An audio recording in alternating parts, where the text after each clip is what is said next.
কি মিস আদিবা? ও sorry sorry, আপনার তো গত 2 ঘন্টা 20 মিনিট 33 সেকেন্ড আগে ইসলামী শরীয়ত মোতাবেক এবং আইন মেনে নবীন চৌধুরীর একমাত্র ছেলে নীল চৌধুরীর সঙ্গে বিবাহ সম্পন্ন হইয়াছে। তাই আপনাকে তো এখন মিস বলাটা অন্যায়, তাই না মিসেস আদিবা? বলেছিলাম না, আপনি যত যাই করে নিন, বিয়েটা আপনার আমাকে করতে হবে। কি মিলল তো আমার কথা? তুই এটা কেন করলি নীল? আমি তোর কি ক্ষতি করেছিলাম? তাহলে তুই কেন আমার এত বড় সর্বনাশটা করলি? সর্বনাশ? কি বলছো এসব তুমি সুইটহার্ট? আমি তো আরও তোমাকে সর্বনাশ হওয়ার হাত থেকে বাঁচালাম। এর জন্য মিনিমাম কৃতজ্ঞতা বোধটুকু রাখো। একবার ভেবে দেখো তো, এখন যদি আমি তোমাকে বিয়ে না করতাম তাহলে তোমার এবং তোমার পরিবার এবং তোমার বাবা মার মান সম্মানটা কোথায় গিয়ে দাঁড়াতো? তুই ভুলে যাস না নীল, আমার পরিবার, আমার এবং আমার বাবা মায়ের সম্মান যাওয়ার পেছনে তুই দায়ী। সুইটহার্ট, কেন এমন অযথা কথা বলছো? আর এই তুমি আমাকে তুই বলছো কেন? অভদ্র মেয়ে, স্বামীর সঙ্গে কিভাবে কথা বলতে হয় জানো না? স্বামী মাই ফুট। তোকে আমি কখনো নিজের স্বামী হিসেবে মেনে নেব না। আর কিসের বিয়ে?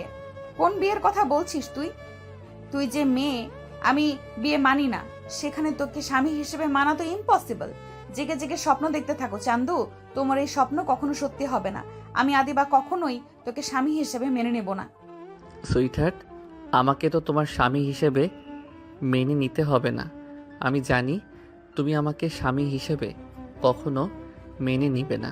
তো কি হয়েছে? আমি তো তোমাকে নিজের স্ত্রী হিসেবে মেনে নিয়েছি। এতেই আমাদের দুজনের সংসার শুধু চলবে না, দৌড়াবে। এই অসভ্য ছেলে, কি সব ফালতু কথা বলছিস তুই? তুই কি ভুলে গেছিস আমি তোর বন্ধুর বড় বোন? আর বন্ধুর বড় বোন মানে নিজের বোন, তাই সম্মান দিয়ে কথা বল। কিঞ্চিত ভুল বললে তুমি সোনা। তুমি আমার বন্ধুর বড় বোন ঠিক, কিন্তু আমার বড় বউ। জুতা চিনিস হারামজাদা ছেলে? জুতা দিয়ে পিটিয়ে তোকে সোজা করে দিব। তোকে ভালোই ভালোই বলছি, আমার সঙ্গে এসব ফালতু কথা বলা বন্ধ কর। আর এই ছেলে, তুই আমার ঘরে কি করছিস? বের হ বলছি, এক্ষুনি বের হ। তা না হলে ঝাড়ু দিয়ে পিটিয়ে তোকে বের করব। তোদের মতো লাফাঙ্গার অসভ্য ছেলেকে কিভাবে পিটিয়ে সোজা করতে হয় তাই আদিবা খান খুব ভালো করেই জানে। আমাকে পিটিয়ে নয় সুইটহার্ট, তোমার আদর দিয়ে সোজা করতে হবে। তুই এই স্বপ্ন দেখতে থাক, আমি কখনোই তোকে আমার স্বামী হওয়ার অধিকার দিব না। তুই নিজে যদি কখনো আমার স্বামী হয়ে অধিকার নিয়ে আমার সামনে আসিস, আমার থেকে খারাপ কিন্তু কেউ হবে না। নিজের ভালো চাস তো সবসময় আমার থেকে দূরে থাকবি। তোর লজ্জা করতেছে না নিজের বন্ধুর বড় বোনকে এইসব অসভ্য কথা বলতে? না গো, আমার একদমই লজ্জা করছে না। আমার লজ্জা করছে না কারণ তুমি এখন শুধু আমার বন্ধুর বড় বোন না, তুমি এখন আমার বিয়ে করা হালাল বউ। তাই তোমার সাথে অসভ্যতামি করলে পাপ হবে না, বরং পূর্ণ হবে। আর তুমি বারবার এটা কেন ভুলে যাচ্ছ? তোমার সাথে যদি অসভ্যতামি না করি তাহলে আমার বংশবৃদ্ধি হবে কি করে? আমার নেক্সট জেনারেশনের আসতে এমনি অনেক দেরি হয়ে গেছে।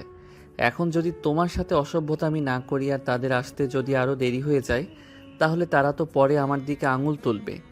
তারা তো বলবে, বাবা, সব দোষ তোমার। তুমি কেন সময় মতো আমাদেরকে পৃথিবীতে আনতে পারোনি? তোমার জন্য আমাদের স্কুলে ভর্তি হতে দেরি হয়ে গিয়েছে, আমরা পড়াশোনায় পিছিয়ে গিয়েছি। তখন আমি তাদের কি জবাব দিব? একবারও কি তা ভেবে দেখেছো? অসভ্য বর্বর ইতর ছেলে কোথাকার! তুই আমার সামনে থেকে সরে জানিল, না হলে আমার থেকে খারাপ কিন্তু কেউ হবে না। এমনি তুই আমার অনেক ক্ষতি করেছিস। দয়া করে আমাকে আর বিরক্ত করিস না। দেখ, যা হওয়ার তা হয়ে গেছে। এখন তা ফেরানোর কোনো রাস্তা নেই। তবে ভবিষ্যতে যা হবে তা আমাদের হাতে রয়েছে। এখন আমাদের দুজনকে কোনো একটা সিদ্ধান্ত নিতে হবে। এক্স্যাক্টলি, আমিও তো তোমাকে তখন থেকে এটাই বোঝানোর চেষ্টা করছি যে আমাদের তো বিয়েটা হয়ে গিয়েছে, এখন পিছু ফেরানোর আমাদের কোনো উপায় নেই। তো এটাই সব থেকে ভালো হয়, নাকি আমরা যদি সব কিছু মেনে নিয়ে নিজেদের মতো করে জীবনটাকে নতুন করে শুরু করি? দেখো আদিবা, আমি সত্যি তোমাকে অনেক ভালোবাসি। এতদিন ছোট ভাইয়ের বন্ধু পিচ্চি পিচ্চি বলে অনেক তুমি আমাকে নিজের থেকে আলাদা করে রেখেছ, কিন্তু আর না, আমি আর আমার ভালোবাসা থেকে বঞ্চিত হব না। তোমাকে আমার প্রাপ্য, আমার ভাগের ভালোবাসা আমাকে দিতে হবে। এই ছেলে এই, তুই নিজেকে বলছি সেটা নিজেই শুনছিস? আমি অনেক বেয়াদব দেখেছি, কিন্তু তোর মতো অসভ্য বেয়াদব কোথাও দেখি নাই। তুই তো জানিস আমি মেহেদিকে ভালোবাসি, তুই জানিস আমি মেহেদিকে ছাড়া বাঁচতে পারবো না। তাহলে কেন তুই এমনটা করলি? কেন তুই আমার এই সর্বনাশটা করলি? কেন তুই আমাকে মেহেদির থেকে আলাদা করে দিলি? কি অন্যায় ছিল আমার? কি ক্ষতি করেছিলাম আমি তোর? আর রইল বাকি ভালোবাসার কথা, তাহলে কান খুলে শুনে রাখ। আমি আগেও মেহেদিকেই ভালোবাসতাম, এখনো মেহেদিকেই ভালোবাসি এবং ভবিষ্যতেও মেহেদিকেই ভালোবাসবো। আমার জীবনে যত ভালোবাসা আছে সব মেহেদির জন্য। তাই আমার সঙ্গে এসব অসভ্যতা অভদ্রতা বন্ধ কর। নীল, তোকে তো আমি অনেক স্নেহ করতাম। তোকে আর আবিরকে আমি কখনো আলাদা করে দেখিনি। আমি কি কখনো তোকে এমন কোনো ইঙ্গিত করেছি যার জন্য তোর মনে আমার প্রতি এরকম কোনো চিন্তা ভাবনা ধারণ করতে পারিস? আদিবা, তুমি ভুলে যেও না, এখন কিন্তু আমি আর তোমার ছোট ভাইয়ের বন্ধু নীল নই। তুমি মানো আর না মানো, এখন তুমি আমার স্ত্রী এবং আমি তোমার স্বামী। তাই তুমি আমার সম্পর্কে এসব ধারণা রাখতে পারো না। আর তুমি আমাকে বেয়াদব বলছো? তুমি তো বেয়াদব নারীর মতো স্বামীর সামনে দাঁড়িয়ে পরপুরুষকে ভালোবাসার কথা বলছো। আমি ভালো আছি, আমাকে ভালো থাকতে দেওয়া। আদিবা, আমাকে খারাপ হতে বাধ্য করো না। আমি তোমাকে সাবধান করছি, এরপরে আর সুযোগ দিব না। আর কখনো যদি ভুল করেও তুমি আমার সামনে অন্য কোনো ছেলেকে ভালোবাসার কথা বলো, তাহলে আমার থেকে খারাপ কিন্তু আর কেউ হবে না। আমি তোমাকে কথা দিচ্ছি। তাই নাকি? তাহলে আমি 100 বার বলবো, 1000 বার বলবো, বারবার বলবো, আমি মেহেদিকে ভালোবাসি, আমি মেহেদিকে ভালোবাসি, আমি মেহেদিকে ভালোবাসি। আদিবা আর তার বাকি কথা শেষ করতে পারল না। নীল তাকে বাকি কথা শেষ করতে দিল না। আদিবা যখন নীলের সামনে দাঁড়িয়ে অন্য কোনো ছেলেকে ভালোবাসার কথা বলছিল, তখন নীল প্রচণ্ড রেগে যায় এবং সে রাগে নিজের হিতাহিত জ্ঞান শক্তি হারিয়ে ফেলে এবং সে রাগের বশে কী করছে সে নিজেও জানে না। আদিবা যখন মেহেদিকে ভালোবাসার কথা বলছিল, তখন নীল ঝড়ে বেগে এসে আদিবার উপর আক্রমণ শুরু করে। যখনই আদিবা কথা বলতে যাবে, অমনি নীল দৌড়ে এসে আদিবার ঠোঁট নিজের দখলে নিয়ে নেয় এবং আদিবা ছটফট করতে থাকে ছাড়া পাওয়ার জন্য। কিন্তু ওই যে কথায় আছে না, মেয়ে যতই বয়সে বড় হোক না কেন, শক্তিতে সে একজন ছেলের কাছে চুনোপুটি মারত। তাই আদিবার ক্ষেত্রেও একই ঘটনা ঘটল। নীল যখন আদিবার উপর আক্রমণ করল, তখন আদিবা যতই ছোটাছুটি করুক না কেন, সে নীলের শক্তির সাথে পেরে উঠল না। এরপর বেশ কয়েক মিনিট পর নীল আদিবাকে ছেড়ে দেয়। নীল আদিবাকে ছেড়ে দিতেই আদিবা রাগে ফুঁসতে ফুঁসতে তেড়ে আসে নীলের দিকে। আদিবা রাগে বশবর্তী হয়ে এসে সজোরে নীলের গালে চর বসিয়ে দেয়। আদিবার চর খেয়ে নীল নিজের গালে আলতো করে হাত রেখে আদিবাকে ফ্যাল করে দেখতে থাকে। নীলকে নিজের দিকে এভাবে চেয়ে থাকতে দেখে আদিবা আরও বেশি রেগে যায় এবং রাগে গজগজ করতে করতে সে বলে, অসভ্য ছোট লোক ইতর কোথাকার, কি করলি তুই এটা আমার সাথে? তোকে বারবার বারণ করছি, তুই বারবার আমার সঙ্গে একই কাজ করতে আসছিস কেন? তোর গায়ে কি মানুষের চামড়া নেই? তোর গায়ে কি অপমান বোধ লাগে না? না, লাগে না। প্রসঙ্গ যদি হয় নিজের প্রিয়তমার এবং নিজের স্ত্রীর, তাহলে আমি শুধু অসভ্য ছোটলোক ইতর বেহায়া বেয়াদব নই, জঘন্য খারাপ হতে পারি। আমি তোমাকে বারবার বারণ করেছিলাম আমার সামনে অন্য ছেলের নাম নিও না, কিন্তু না, তোমাকে বারবার যেটাই বারণ করি তুমি সেটাই করতে থাকো। ফালতু কোথাকার! মেহেদি বাইরের ছেলে নয়, না অন্য ছেলে, বাহিরের থার্ড ক্লাস ছেলে তুই। তুই হলি আমার জীবনে বাহিরের ছেলে। মেহেদি আমার জান, ওকে আমি নিজের থেকেও বেশি তোর এত বড় সাহস! অনেকবার তোকে সাবধান করেছি, আর না। এরপরে তোমার সাথে যা হবে এর জন্য তুমি আমাকে দায়ী করতে পারবে না, এই পুরো দায়ভার তোমার। আদিবা কথা শেষ হওয়ার আগে নীল সজোরে আদিবার গালে একটা চর মারে। এরপর রাগের বশবর্তী হয়ে হুট করে আদিবার গলা চেপে ধরে এবং দাঁতে দাঁত পিষে তাকে থ্রেট করে। আদিবা এতক্ষণ বোকার মতো ফ্যাল করে নীলের দিকে চেয়েছিল। সে হয়তো ভাবতেও পারেনি নীল এমন কিছু করবে। কারণ এখনো পর্যন্ত যতবার তার সঙ্গে নীলের কথা হয়েছে, নীল সবসময় তার সঙ্গে মজা করে হাসি খুশিভাবে কথা বলেছে, কখনো তার সামনে রুট ব্যবহার করেনি। হঠাৎ করে নীলের এমন ব্যবহার দেখে আদিবা নিজেও বেশ চমকে যায়। সে শুধু নীলের মুখের দিকে চেয়ে থাকে, কিন্তু কোনো কথার উত্তর দিতে পারে না। আর নীল এতটাই রেগে গিয়েছে যে তার ফর্সা মুখশ্রী একদম লাল হয়ে গিয়েছে। সে নিজেও আর কোনো কথা না বলে হঠাৎ করে আদিবাকে আক্রমণ করে বসে। নীল হঠাৎ করে আদিবার মাথার চুল আঁকড়ে ধরে আদিবার ঠোঁট নিজের ঠোঁটের সাথে মিশিয়ে দেয়। এবার শুধু আঁকড়ে ধরে না, বরং রাগের বশবর্তী হয়ে কামড়াতে থাকে। আর আদিবা ব্যথায় ছটফট করতে থাকে। নীল এতটাই হিংস্র হয়ে গিয়েছে যে আদিবার যে কষ্ট হচ্ছে সেটা তার নজরে হয়তো আজ আর আসছে না। যেই আদিবা একটু উফ শব্দ করলে নীলের অন্তরাত্মা উড়ে যেত। সে আদিবা এখন এত কষ্ট পাচ্ছে, তার চোখ দিয়ে পানি পড়ছে, তারপর নীলের যেন কোনো ভ্রুক্ষেপ নেই। এক পর্যায়ে আদিবার পরনের শাড়ির আঁচল খামছে ধরে এবং আদিবা কিছু বুঝে ওঠার আগে তা টান দিয়ে আদিবার শরীর থেকে খুলে নেয়। আদিবাকে কোনো প্রতিক্রিয়া করার সুযোগ না দিয়ে আদিবার শরীরের উপর নীল নিজের অধিকার এবং বিচন শুরু করেন। আস্তে আস্তে নীল আদিবার পুরো শরীর নিজের দখলে নিয়ে আসে এবং আদিবার উপর নিজের অধিকার জাহির করে। আদিবা প্রথমে নিজেকে বাঁচানোর অনেক চেষ্টা করলেও সে নীলের সঙ্গে পেরে ওঠে না। এক পর্যায়ে আদিবা কষ্টে জর্জরিত হয়ে যায়, কিন্তু এতেও নীলের যেন কোনো রকমের কোনো মায়া হয় না। আদিবার উপর সে যেন আজকে হিংস্র প্রাণীতে পরিণত হয়েছে। এরকম কয়েক ঘন্টা আদিবার উপর অত্যাচার করার পর নীল আদিবাকে ছেড়ে দেয় এবং আদিবার পাশে শুয়ে পড়ে। এদিকে আদিবা ব্যথায় জীর্ণশীর্ণ শরীর নিয়ে বিছানার এক কোণে পড়ে থাকে। আজ আদিবার কান্না পাচ্ছে, প্রচুর কান্না পাচ্ছে। কেন যেন বারবার তার মেহেদির চেহারাটা চোখের সামনে ভেসে উঠছে। কি জবাব দেবে সে মেহেদিকে? কিভাবে সে মেহেদিকে বলবে সে তার মেহেদির ভালোবাসার মান রাখতে পারেনি? আজ কেন যেন আদিবার নিজের ওপর, নিজের শরীরের উপর প্রচণ্ড ঘৃণা হচ্ছে।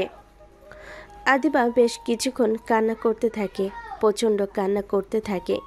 নীল তার আর নিজের মধ্যে এতক্ষণ আদিবার সাথে পশুর মতো আচরণ করে নিশ্চিন্তে ঘুমাচ্ছে, যেন এতক্ষণ কিছুই হয়নি।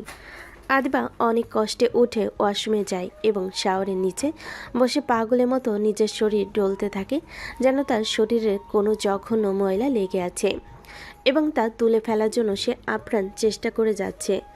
এভাবে কয়েক ঘন্টা শাওয়ারের নিচে বসে থাকার পর হুট করেই চারপাশ থেকে ফজরের আজানের ধ্বনি তার কানে আসে। নীল পাশ ফিরে দেখে তার পাশের বিছানা ফাঁকা। হঠাৎ করে নীলের ঘুম উড়ে যায় এবং সে বসে ভাবে আদিবা কোথায় গেল। এমন সময় ওয়াশরুম থেকে পানির আওয়াজ আসলে বুঝতে পারে আদিবা ওয়াশরুমে গিয়েছে। নীল এবার কিছু একটা ভেবে ওয়াশরুমের কাছে যায় এবং ওয়াশরুমের দরজা নক করতে থাকে। আদিবা, আদিবা, প্লিজ সুইটার দরজা খোলো। দেখো আমি সরি, আমাকে ক্ষমা করে দাও। আমি সত্যি এমনটা করতে চাইনি। তুমি আমাকে বাধ্য করেছো। তোমাকে তো বারবার বলি, বলো তুমি দয়া করে আমার সামনে কোনো ছেলের নাম নিও না, কিন্তু না, তুমি বারবার একই ভুল করো। এই কলিজা, প্লিজ দরজা খোলো। দেখো আমি জানি আমি তোমার সাথে অন্যায় করেছি, এর জন্য তুমি আমাকে যা শাস্তি দিবে আমি মাথা পেতে নেব, তাও প্লিজ দরজাটা খোলো। নীল এভাবে অনেকক্ষণ ডাকাডাকি করার পরও আদিবা নীরব থাকে। আদিবার এমন নীরবতা নীলের মনে ভীষণ ভয় সৃষ্টি করে। নীল মনে মনে ভাবে, আদিবা রাগের বশবর্তী হয়ে আবার উল্টাপাল্টা কিছু করে বসলো না তো? নীল এভাবে অনেকক্ষণ ডাকাডাকি করলো, কিন্তু তারপরও আদিবার কোনো সারশব্দ দিল না। এবার নীল অধৈর্য হয়ে উত্তেজিত হয়ে যায় এবং খুব জোরে জোরে দরজা নক করতে থাকে। দেখো সুইটার, প্লিজ এমন করে না, প্লিজ দরজাটা খোলো।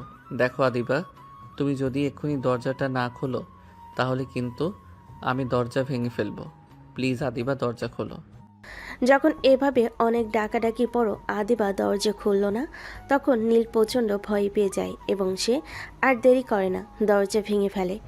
নীল দরজা ভেঙে দেখে আদিবা শাওয়ারের নিচে বসে আছে এবং ননস্টপ পানিতে ভিজছে। নীল আদিবাকে দেখে বেশ ভয় পেয়ে যায় এবং বেশ কিছুক্ষণ থমকে থাকে। নীল দৌড়ে গিয়ে আদিবাকে জড়িয়ে ধরে এবং তাকে হালকা হালকা ঝাঁকাতে থাকে। নীল আদিবার গায়ে হাত দিয়ে থমকে যায়। আদিবার পুরো শরীর ঠান্ডা বরফ হয়ে গিয়েছে। নীল মনে মনে ভাবতে থাকে, তবে কি আদিবার সারা রাত এভাবে পানিতে ভিজেছে? কেন যেন এখন নীলের ভিতরে নীল অপরাধবোধ কাজ করছে। সে কি তাহলে আদিবার ওপর অনেক বেশি অন্যায় করে ফেলেছে?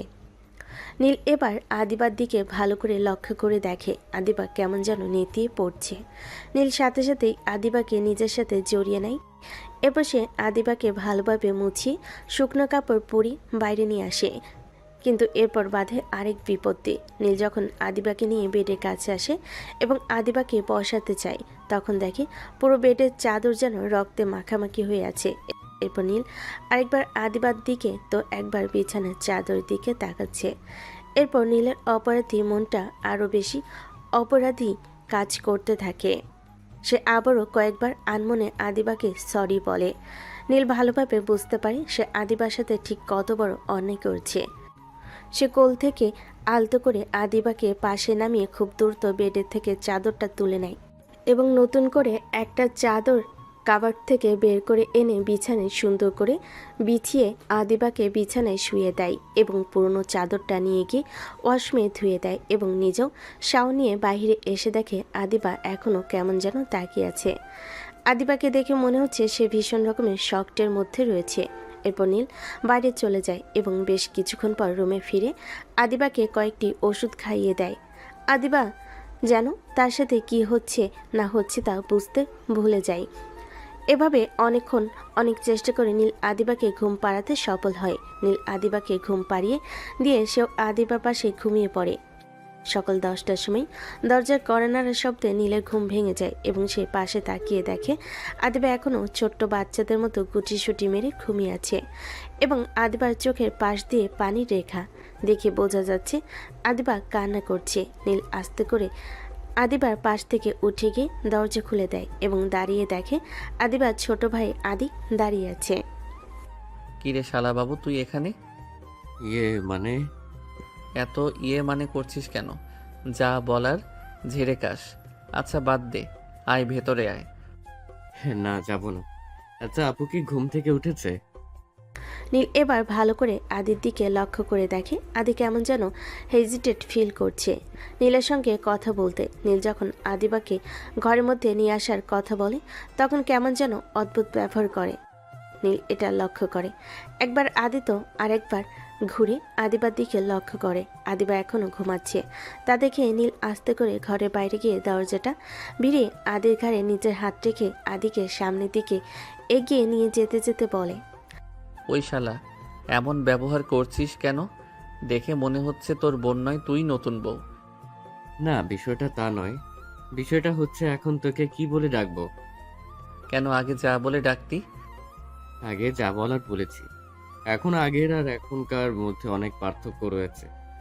আগে তুই আমার শুধুমাত্র বন্ধু ছিলি, কিন্তু এখন তুই আমার বড় আপুর হাজবেন্ড। হ্যাঁ, তা অবশ্য ঠিক বলেছিস।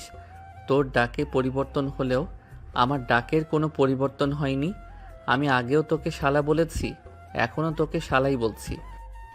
নিয়তির খেলা নিয়তির খেলা, বুঝলি নীল? এখন তো তুই আমার মুরব্বী। ওই শালা, একদম ফালতু কথা বলবি না। আমি তোর মুরব্বি মানে? আরে তুই তো এখন আমার বড় বোনের হাজবেন্ড, মানে আমার দুলাভাই। আর দুলাভাই মানে তো গার্ডিয়ান, আর গার্ডিয়ান মানে তো ময় মুরব্বী, তাই নয় কি? শালা বজ্জাত আদি, আর একবার যদি উল্টাপাল্টা কথা বলেছিস তো কানের উপর মেরে কান লাল করে দেব। সম্পর্ক যাই হোক না কেন, তুই আগেও যেমন আমার প্রাণপ্রিয় বন্ধু ছিলি, এখনও তুই আমার প্রাণপ্রিয় বন্ধু আছিস এবং ভবিষ্যতেও তুই আমার প্রাণপ্রিয় বন্ধুই থাকবি। আচ্ছা আচ্ছা, হয়েছে, অনেক হয়েছে। এবার আপুকে নিয়ে নিচে আয়। আম্মু আব্বু আর আঙ্কেল আন্টি তোদের জন্য নিচে অপেক্ষা করছে। ব্রেকফাস্ট করে তো আবার তোদেরকে তোদের বাড়িতে বেরোতে হবে। ওই শালা, ভাগিয়ে দিচ্ছিস নাকি? তো বোন বিয়ে দিয়েছি কি ঘরে বসিয়ে বসিয়ে খাওয়ানোর জন্য নাকি? ওরে শালা, তোর বোন এত খাদক নাকি? তাই বোনকে আমার ঘাড়ে ঝুলিয়ে দিলি। ঝুলিয়ে দিয়েছি নাকি? তুই ছিনিয়ে নিয়েছিস। শোন নীল, ঘটনা যাই হোক, সত্যি তুইও জানিস আমিও জানি কিভাবে কোন পরিস্থিতিতে এবং কেন তোর আর আপুর বিয়ে হয়েছে। শোন, আমি জানি তুই আমার আপুকে অনেক ভালোবাসিস এবং তুই আমার আপুকে অনেক ভালো রাখবি, এতে কোনো সন্দেহ নেই। তবে যদি কখনো কোনো কারণে কোনো পরিস্থিতিতে দেখি তুই আমার আপুকে বিন্দু পরিমাণ কষ্ট দিয়েছিস, তাহলে ওই দিন তোর বাড়িতে আমার আপু শেষ দিন হবে। কথাটা মাথায় রাখিস। আর হ্যাঁ, এটা কিন্তু আমার থ্রেট নয়, সতর্ক বার্তা। আমি তোদের সকলের মান রাখার চেষ্টা করব। এর জন্য যদি আমার নিজের জীবনও দিয়ে দেওয়া লাগে আমি তাও উৎসর্গ করব। ধন্যবাদ আদি, তোকে অসংখ্য ধন্যবাদ।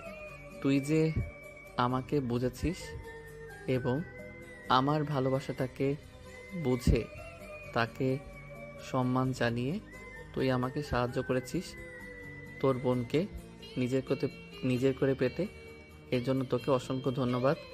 আমি সারা জীবন তোর কাছে ঋণী থাকব এই জন্য যে তুই আমাকে বেঁচে থাকার সম্বল তুলে দিয়েছিস। আপুকে নিয়ে নিচে আয়। আদি নীলকে আর কিছু বলার সুযোগ না দিয়ে আদিবাকে নিচে নিয়ে আসার কথা বলে এবং চলে যায়। নীল কিছুক্ষণ আদির যাওয়ার দিকে তাকিয়ে থেকে সেও আদিবার কাছে ফিরে যায়। নীল ঘরে ফিরে এসে দেখে আদিবা এখনো ঘুমিয়ে আছে। তাই নীল আস্তে আস্তে আদিবার কাছে গিয়ে আদিবার মাথার কাছে বসে। আদিবার মাথাটা নিজের কোলের উপর নিয়ে হালকা করে বিলি কেটে দিতে থাকে। হঠাৎ কারোর এমন কোমল মায়াবী স্পর্শে আদিবার ঘুম হালকা হয়ে যায়। এরপর সে আস্তে আস্তে চোখ খুলতেই তার চোখের সামনে ঝাপসা দেখে।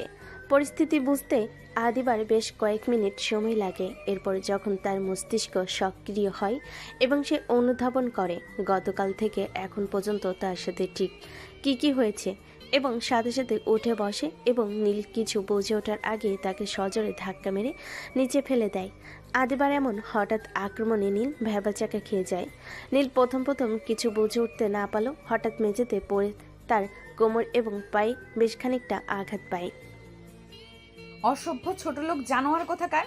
তোকে তো আমি এতদিন শুধু বাচ্চা ভেবে ইগনোর করে গেছি, কিন্তু তোর মনে মনে যে এতটা শয়তানি, তুই যে এত বড় জানোয়ার, যদি আগে জানতাম তাহলে কখনোই তোকে আমি আমার আশেপাশে ঘেঁষতেও দিতাম না। তুই কি করে পারলি আমার এত বড় সর্বনাশ করতে পারলি? মেহেদি তো এখন কখনোই আমাকে মেনে নেবে না, আর ও মেনে নিল আমি বা কি করে তার সামনে গিয়ে দাঁড়াবো? কিভাবে বলবো আমি তার ভালোবাসার মর্যাদা দিতে পারিনি? আমি পারিনি নিজেকে রক্ষা করতে তোর মতো পশুর হাত থেকে। আমি কি করে তাকে বলবো আমি আমার সর্বস্ব হারিয়েছি? না, আমি পারবো না, কখনোই পারবো না মেহেদিকে ঠকাতে। আর ওকে ছাড়া বেঁচে থাকাও আমার পক্ষে সম্ভব না। তুই কেন করলি আমার সঙ্গে এটা? আমি যে আর বেঁচে থাকতে পারবো না, যে মুখ আমি মেহেদিকে দেখাতে পারবো না, সেই জীবন রেখে আমার কোনো লাভ নেই। দেখো আদিবা, আমি জানি আমি ভুল করেছি। ভুল? তাই ভুল করেছিস, তুই অন্যায় করেছিস, জঘন্য অন্যায়। তোকে তো আমি কখনোই ক্ষমা করব না, এই জীবনে তো পারবোই না। দেখো তুমি শান্ত হও। আমি জানি আমার দ্বারা কাল একটা অন্যায় হয়ে গিয়েছে, কিন্তু এখন তো কিছু করার নেই। আর তাছাড়া একদিক দিয়ে দেখতে গেলে আমি কোনো অন্যায় করিনি, কারণ তুমি এখন শরীয়ত মোতাবেক আমার স্ত্রী, আইন মোতাবেক আমার স্ত্রী। তাই তোমার উপর আমার সম্পূর্ণ অধিকার আছে। আমি কোনো অন্যায় করিনি, বরং অন্যায় করেছো তুমি, এবং বারবার করছো। নিজের স্বামীর সামনে বারবার অন্য একটা ছেলেকে ভালোবাসার কথা বলছো, এটা কি অন্যায় নয়? স্বামী? কিসের স্বামী? কে মানে তোকে স্বামী? ভুলে যাস না, তুই শুধু কালকে আমার সঙ্গে একটা অন্যায় করিসনি, তুই গতকাল আমার পুরো জীবনটা বরবাদ করে দিয়েছিস। তুই পরিকল্পনা করে আমাকে বিয়ে করেছিস। আমি তোকে কখনো নিজের স্বামীর মর্যাদা দেব না। আর বাকি রইল অধিকারের কথা। অধিকার তো মানুষ তখন পায় যখন বিপরীত পাশের মানুষের প্রতি সম্মান থাকে। তুই কি আমার সম্মতি নিয়ে আমার সঙ্গে কিছু করেছিস? না তো, তুই আমার সম্মতির বিরুদ্ধে গিয়ে আমার সঙ্গে অন্যায় করেছিস। আর এটাকে কি বলে জানিস? এটাকে স্বামীর অধিকার না, এটাকে রেপ করা বলে। আর তুই আমাকে রেপ করেছিস, তুই আমার পাপী, আমার রেপিস্ট। তুমি এভাবে বলতে পারো না আদিবা। দেখো, বিয়েটা কোনো ছেলে খেলা না যে তুমি আমি একবার খেললাম, খেলা শেষ, সব কিছু শেষ, তা না। বিয়েটা একটা পবিত্র বন্ধন। বিয়েটা যেভাবে হোক যে পরিস্থিতিতেই হোক আমাদের বিয়েটা হয়েছে, তাই আমাদের উচিত সব কিছু ভুলে আবার নতুন করে শুরু করা, নিজেদের জীবনটাকে নিজেদের মতো করে সুন্দর করে গুছিয়ে নেওয়া। হাসালি সংসার, জীবন গড়া, তাও আবার তোর মতো জানোয়ারের সঙ্গে, ইম্পসিবল। আমি কখনোই তোর সাথে সংসার করব না, আমি ডিভোর্স চাই। আমি কখনোই একজন রেপিস্টের সাথে নিজের জীবন গড়তে পারবো না। আমি মেহেদির সাথে জীবন শুরু করি বা না করি, তাও তোর মতো জানোয়ারের সঙ্গে নিজের জীবন নষ্ট করব না। আর আমি কখনোই তোকে ক্ষমা করব না। আদিবা প্লিজ একটাবার আমার কথা বোঝার চেষ্টা করো। আমি তো ভাইয়া আসবো? নিশা ডাকে আদিবা এবং নীল দুজনেই পিছন ফিরে দেখে আদিবার চাচাতো বোন নিশা নীল এবং আদিবাকে ডাকছে। নিশাকে দেখে দুজনে সংযত হয়ে যায়। তাদের মধ্যে তারা ঝামেলাটা নিশার সামনে আর ফুটিয়ে তুলতে চায় না। এরপর নিশা তাদের থেকে অনুমতি নিয়ে ওদের ঘরে প্রবেশ করে এবং তাদের দুজনকে উদ্দেশ্য করে বলে, সরি ভাইয়া, সরি আপু, আপনাদের ডিস্টার্ব করার জন্য। নাটক না করে কি বলবি বল। কোনো সমস্যা আপু? তুমি এমন করতেছো কেন? না নিশা, আসলে তোমার আপু একটু ডিস্টার্ব হয়ে আছেন তো, এই জন্য আর কি। ওনার কথা ধরো না। আচ্ছা বলো, তুমি কি বলছিলে যেন? আসলে ভাইয়া আপনাকে আর আপুকে সবাই নিচে ডাকছিল। আচ্ছা ঠিক আছে, তুমি যাও, আমরা আসছি। এরপর নিশা নীল আর আদিবার দিকে ভালো করে একবার লক্ষ্য করে নিচে চলে যায়। নিশা চলে যেতেই আদিবা নীলকে আর কোনো কথা বলার সুযোগ না দিয়ে নিচে চলে গেল এবং আদিবা চলে যেতে নীল তার পিছু পিছু নিচে গেল। আদিবা এবং নীল নিচে গিয়ে দেখে সকলে ডাইনিং টেবিলে তাদের জন্য বসে বসে অপেক্ষা করছে। নীল কোনো কথা না বলে চুপচাপ গিয়ে আদিবার বাবার পাশে একটা চেয়ার ফাঁকা ছিল, সেটা টেনে বসে পড়ল। নীল বসার পর আদিবা যখন টেবিলের কাছে গেল তখন গিয়ে দেখে টেবিলে মাত্র একটি চেয়ারই ফাঁকা আছে, তাও আবার সেটা নীলের পাশে। আদিবা প্রথমে বসতে চাইল না। আদিবা যখন খাবার টেবিলে না বসে উঠে চলে যাচ্ছিল তখন পিছন থেকে হঠাৎ করে আদিবার বাবা আদিবাকে ডেকে বলল, কোথায় যাচ্ছ মামুনি তুমি? আমার খিদে নেই বাবা। খিদে নেই বললেই হবে? আর তাছাড়া আবার কবে তোমার সঙ্গে একসঙ্গে বসে খেতে পারবো তা জানা নেই। তাই বলছি কি আম্মু, তুমি এসো, আমার পাশে এসে বসো এবং বাবার সঙ্গে বসে খাও। আর কবে খেতে পারবো পারবো না মানে বুঝলাম না বাবা। দেখো মেয়ের কাণ্ড।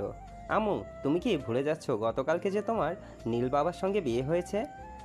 তার শ্বশুর বাড়িতে যেতে হবে না? কেন বাবা, আমাকে তাড়িয়ে দেওয়ার এত তাড়া ছিল তোমার? এমন করে কেন বলছো মামুনি? তাহলে কেমন করে বলবো বাবা? তুমি তো খুব ভালো করেই জানতে আমি সবেমাত্র অনার্স ফার্স্ট ইয়ারে পড়ি। তাহলে এত তাড়াতাড়ি আমার বিয়ে দেওয়াটাকে খুব জরুরি ছিল? আমাকে অনার্স কমপ্লিট করার সুযোগটুকুও কেন দেওয়া হলো না? আমি কি তোমাদের কাছে খুব ভারী হয়ে গিয়েছিলাম? এমন করে বলো না মা। তুমি কি বোঝো না বাবার কষ্ট হয়? আর মেয়েরা কখনো বাবার কাছে ভারী হয় না মা। মেয়েরা তো বাবার অহংকার, বাবার গর্ব। তুমি কি করে বাবাকে কথাটা বলতে পারলে মা? তাহলে কেন তুমি আমাকে এত তাড়াতাড়ি বিয়ে দিয়ে দিলে, তাও আবার আমাদেরই ছোট ভাইয়ের বন্ধুর সাথে, যে কিনা আমার থেকেও 2 বছরের জুনিয়র? এখন আমি আমার বন্ধু বান্ধবদের কিভাবে বলবো আমি একজন আমার থেকে 2 বছরের জুনিয়র ছেলেকে বিয়ে করেছি? যাবা তুমি আমাকে বিয়ে দিলে, কিন্তু জুনিয়র ছেলে দেখে কেন বিয়ে দিলে? দেশে কি আর কোনো ছেলে ছিল না? মা, এটা হারাম কিছু নয়। আর তাছাড়া আমাদের ধর্মে এর কোনো নিষেধাজ্ঞা জারি করা নেই। তাহলে তোমার নীল বাবাকে নিজের স্বামী হিসাবে মেনে নিতে সমস্যাটা কোথায়? বাবা প্লিজ, আমি কোথাও যেতে চাই না। আমি তোমাদের ছাড়া থাকতে পারবো না। প্লিজ আমাকে কোথাও যেতে দিও না। আমি কিন্তু মরে যাব বাবা। বাবা, আমার তোমাদের ছাড়া থাকতে খুব কষ্ট হবে। প্লিজ বাবা, আমাকে যেতে দিও না। দেখো মেয়ের কাণ্ড, এভাবে বলতে হয় না মা। সব মেয়েদেরই একদিন না একদিন তার আপন ঘর, তার স্বামীর ঘরে চলে যেতে হয়। যুগের পর যুগ এটাই হয়ে আসছে। এটাই আমাদের মেয়েদের জীবনের সবথেকে বড় সত্য। কিন্তু মা, আমি তো এত তাড়াতাড়ি এত বড় সত্যের সম্মুখীন হতে চাইনি। তাহলে কেন তোমরা আমাকে এত তাড়াতাড়ি এত কঠিন একটা সত্যের সম্মুখীন করে দাঁড় করালে? এটার কি খুব প্রয়োজন ছিল? এভাবে বলতে হয় না আম্মু। তাছাড়া তুমি তো খুব একটা দূরে যাচ্ছ না। তোমার তো কপাল ভালো, তুমি আমাদের পাশেই থাকবে। তুমি তো শুধু ফ্লোর চেঞ্জ করছো, 2nd ফ্লোর থেকে 3rd ফ্লোরে যাচ্ছ। কিন্তু অন্য মেয়েদের কথা চিন্তা করে দেখো তো, তারা তাদের বাবা মা, পরিবার, ভাই বোন, আত্মীয় স্বজন, বন্ধু বান্ধব সকলকে ছেড়ে মাইলের পর মাইল দূরে গিয়ে কিভাবে থাকে। মা আমার মন খারাপ করে না। তোমাদের কি আমাকে ছাড়া থাকতে একটু কষ্ট হবে না আব্বু আম্মু? আদিবার আব্বু আম্মু আদিবার কথা শুনে দুজনের চোখ ছলছল। আদিবার দিকে তাকায় এবং আদিবার আড়ালে নিজেদের চোখের পানি খুব যত্ন সহকারে মুছে। আদিবা সামনে মুচকি হেসে তাকে বলে, আমাদের কষ্ট কেন হবে আম্মু? আমাদের মাটা তো আমাদের থেকে বেশি দূরে যাচ্ছে না। আমাদের আম্মুটা তো আমাদের আশেপাশে থাকবে। আমার মার যখন আমাদের দেখতে পছন্দ হবে তখন সে চলে আসতে পারবে, এবং আমাদের যখন আমার আম্মুটাকে খুব দেখতে ইচ্ছে করবে তখন আমরা চলে যাব আমার আম্মুর কাছে। কি আম্মু তুমি আমাকে তোমাদের বাড়িতে যেতে দিবে না? আর ভাই সাহেব, আপনাদের কোনো অসুবিধা আছে যদি আমার আম্মুটা আমাদের কাছে আসে বা আমরা আমাদের আম্মুর কাছে যাই? আদিবার বাবা যখন আদিবার শ্বশুর শাশুড়ি মানে নীলের বাবা মাকে উদ্দেশ্য করে এই কথাটি বলে, তখন আদিবার বাবা মার কথা শুনে নীলের বাবা মা হাসি মুখে তাদের দিকে এগিয়ে আসে এবং আদিবাকে আলতো করে নিজের সাথে জড়িয়ে নিয়ে হাসি মুখে বলেন, কি বলছেন কি ভাই সাহেব? আদিবাকে তো আমরা নিজের মেয়ে ছাড়া অন্য নজরে দেখিনি। ছোট থেকে নিজেদের সামনে বেড়ে উঠতে দেখেছি মেয়েটাকে। আমাদেরও খুব শখ ছিল আমাদের আদিবার মতন একজন হাসি খুশি, প্রাণোচ্ছল, সুন্দর, মিষ্টি একটা মেয়ে থাকবে। কিন্তু আল্লাহর ইচ্ছা ছিল অন্য কিছু। তাই আল্লাহ আমাদের ঘরে আদিবার মতন মেয়ে না দিয়েছে নীলের মতন একজন ছেলে। কিন্তু তারপরও মনের মাঝে একটা সুপ্ত বাসনা ছিল একটা মেয়ের। তাই যখনই আদিবার হাসি মুখ দেখতাম তখনই মনে হতো আমার যদি এমন একটা মিষ্টি মেয়ে থাকতো। আবার কয়েকবার মনে মনে এটাও ভেবেছি, আদিবার মতন করে কেন, আদিবাকে যদি আমাদের বাড়িতে নেওয়া যেত। কিন্তু কিভাবে নিব? আদিবাকে যে পুত্রবধূ করার বাসনা মনে আসেনি তা কিন্তু নয়, এসেছে। কিন্তু সমাজ, পরিবেশ, পরিস্থিতির ভয়ে বা আপনারা যদি আপনাদের মেয়ের থেকে বয়সে ছোট ছেলের সঙ্গে নিজের মেয়ের বিয়ে দিতে না চান, এতে যদি আমাদের সম্পর্ক নষ্ট হয় বা আদি ভাই যদি আর কখনো আমাদের বাড়িতে না আসে, আমাদের সাথে দুষ্টুমি না করে, তাহলে আমাদের চলবে কিভাবে? এই ভয়ও অনেকবার মনের মধ্যে আশা বাসনাটাকে দাবিয়ে রেখেছি, কখনো মাথা চাড়া দিয়ে উঠতে দেইনি। কিন্তু ভাগ্যের কি খেলা দেখুন, যেটা চেয়েছি আল্লাহ আমার মনের বাসনা পূরণ করেছে। মামনি তাকে আমার মা বানিয়ে দিয়েছে।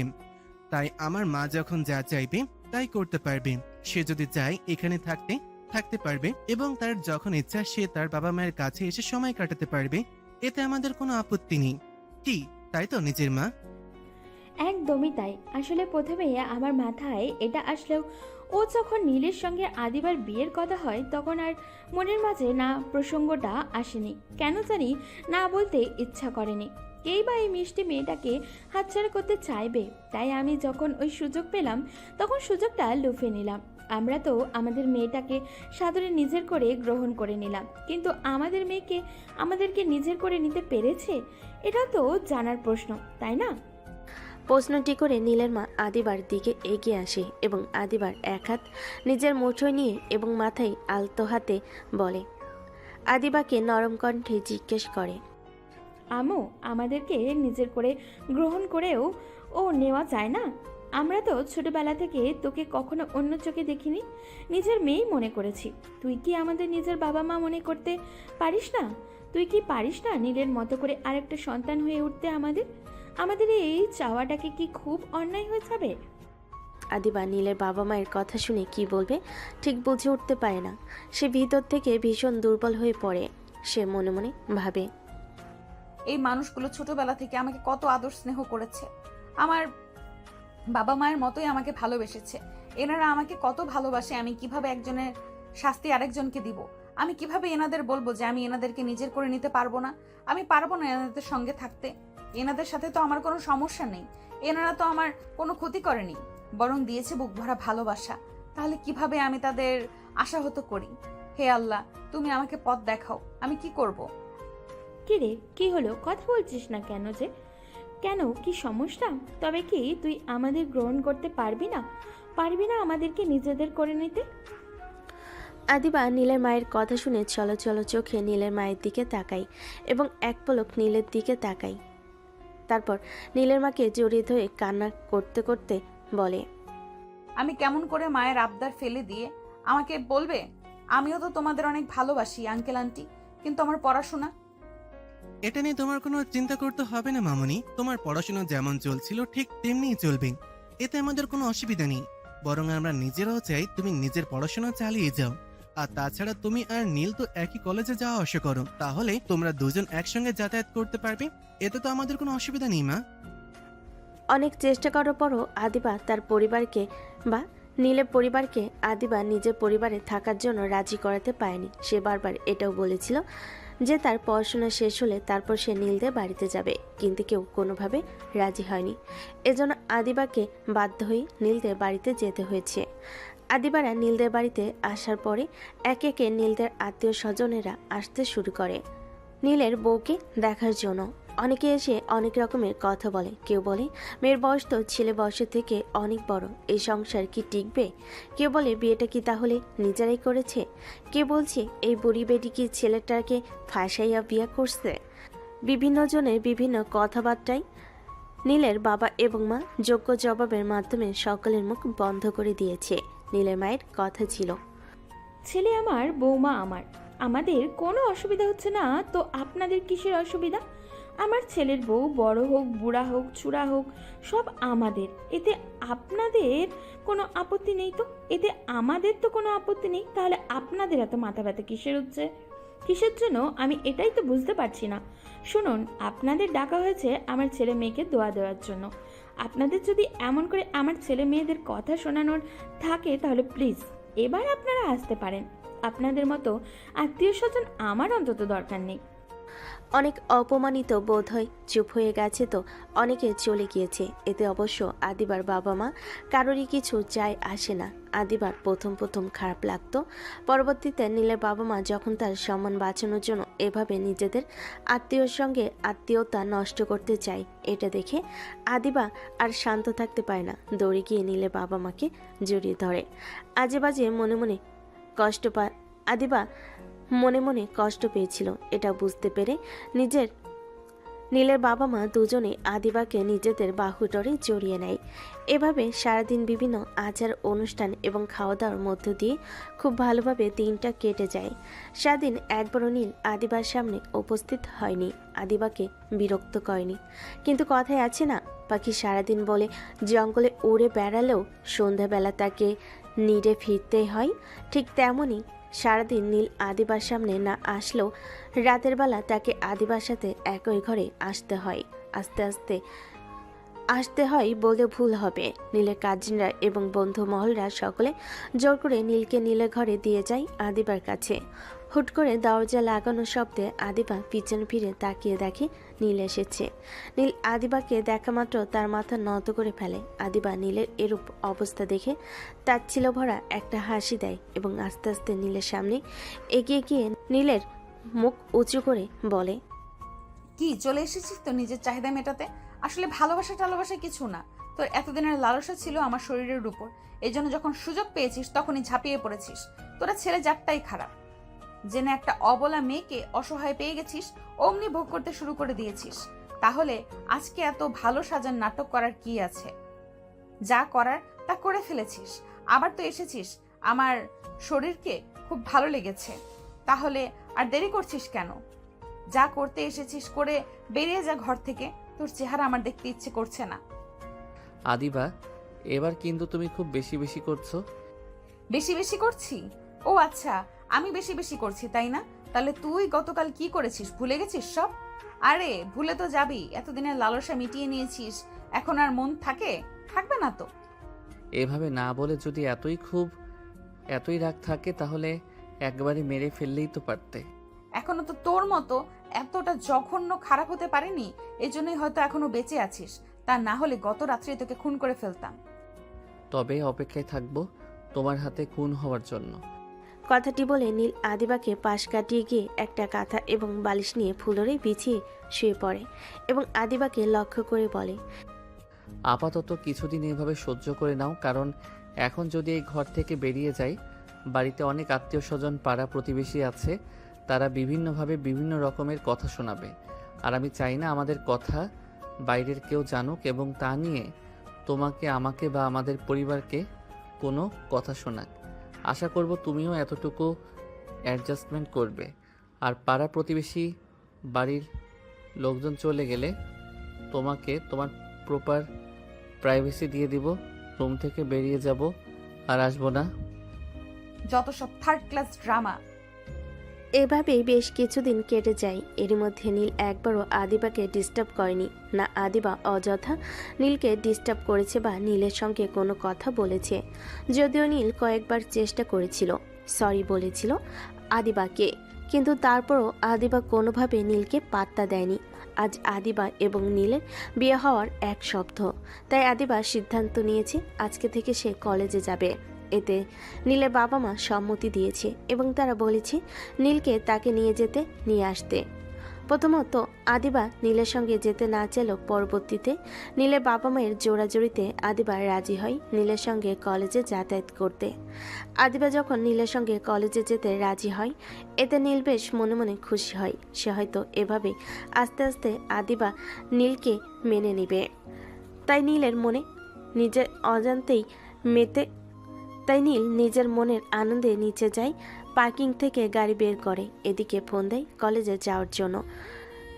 নীল এবং আদি এবার এইচএসসি ক্যান্ডিডেট। নীল তার বাইক বের করে এদিকে কল দেওয়ার পরে আদিও এসে গ্যারেজ থেকে গাড়ি বের করে।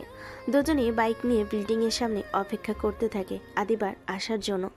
আদিবা নীলের বাবা মা এবং আদিবার বাবা মায়ের সঙ্গে দেখা করে তাদের থেকে বিদায় নিয়ে নিচে আসে এবং কোনো দিকে না তাকিয়ে সোজা গিয়ে আদির বাইকের পিছনে উঠে বসে। আদিবা যখন হুট করে এসে আদির বাইকে উঠে বসে, তখন নীলের হাস্যোজ্জ্বল চেহারাটা ঘন কালো মেঘে ঢেকে যায়।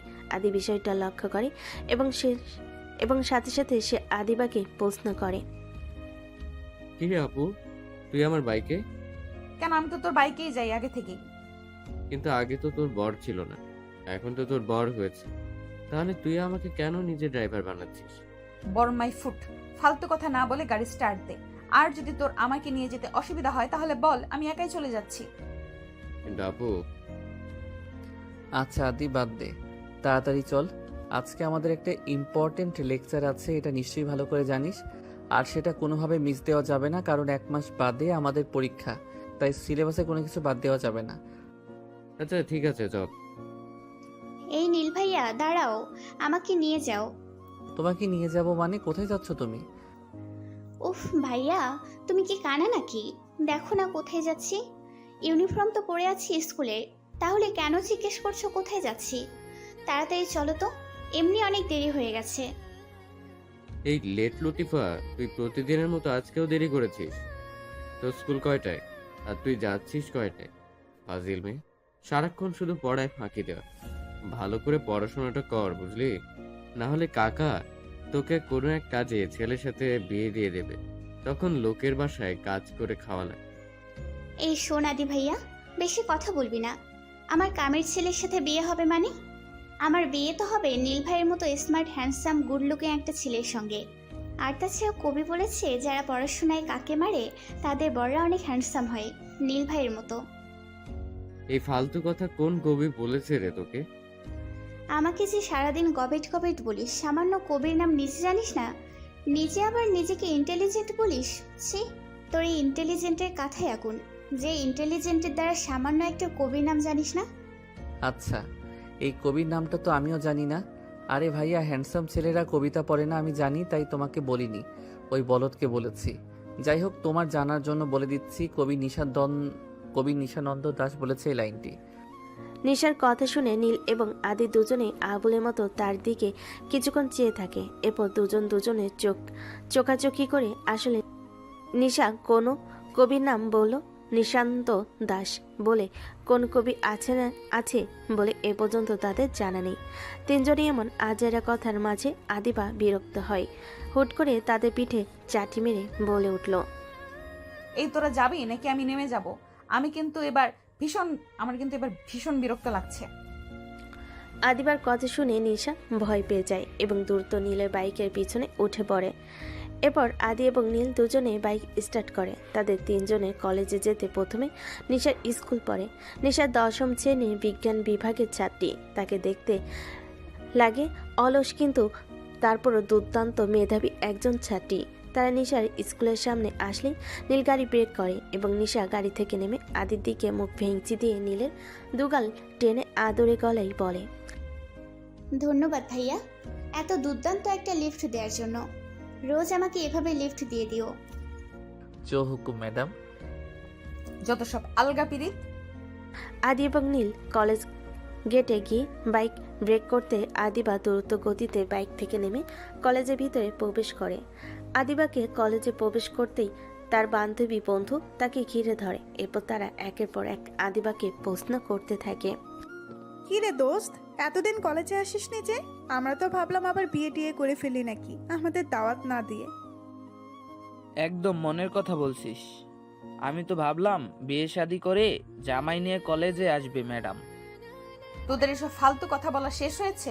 কেন যে তোরা কলেজে আসিস এসব ফালতু কথা বলতে, তাই না? যত সব। আরে মামা, বিরক্ত হচ্ছিস কেন? আমরা তো জাস্ট মজা করছিলাম। হ্যাঁ হ্যাঁ, অনেক হয়েছে, অনেক মজা নিয়েছিস আমাকে নিয়ে। আমি তো তোদের মজা নেওয়ার জোকার, তাই না?